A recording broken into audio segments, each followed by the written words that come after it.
the Luffy Zoro dynamic and how significant it is in the series, it's so funny because like Sanji Sanji's existence fucks the whole thing up because not because of Sanji himself or Sanji fans, but it's like there will be times, periods of times, where it feels like the Luffy Zoro dynamic is really, really, really being emphasized and focused on, right?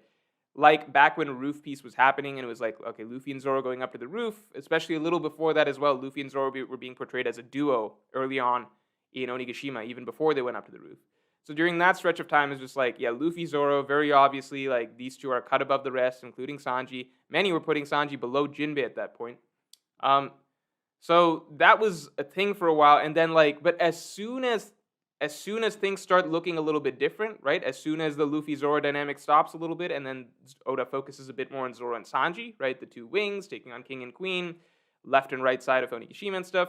Then suddenly there's a very aggressive anti-Zoro Luffy dynamic agenda, right? Because the reality is that um, if you're pro Sanji, right, it is in your best interest to try and quiet down the idea that Luffy and Zoro is a significant dynamic. You don't want that to be a thing. You want the idea to be like, okay, we're a monster trio, and if anything, Luffy's ahead, and Zoro and Sanji, they're the two wings, and that's basically it. I've done this whole video before, and talking about, how the monster trio dynamic is just funny that way, because Zoro fans, it's in their best interest to always avoid the Sanji comparisons. They always wanted Zoro to be compared to Luffy, paired with Luffy.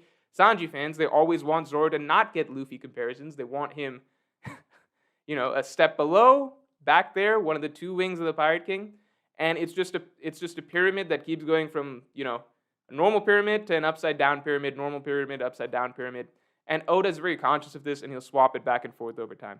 I just think it's like I did a whole video explaining this, and what do you know? It's like exactly how things tend to play out. As soon as any little chapter that can provide some sort of parallel between Zoro and Luffy, or any chapter that shows Zoro and Sanji as like Luffy's two wings, that show be like taken, and the people will take it and run with it and be like, this is the end all be all proof that Zoro is equal to, or like Zoro is comparable to Luffy, or that Zoro and Sanji are clearly a duo who are far behind Luffy.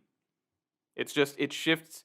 There's no, like, people are trying to solve something that is never going to be concrete and permanent. Oda will portray things one way for 10 chapters and then another way for like 10 chapters. He just keeps doing that.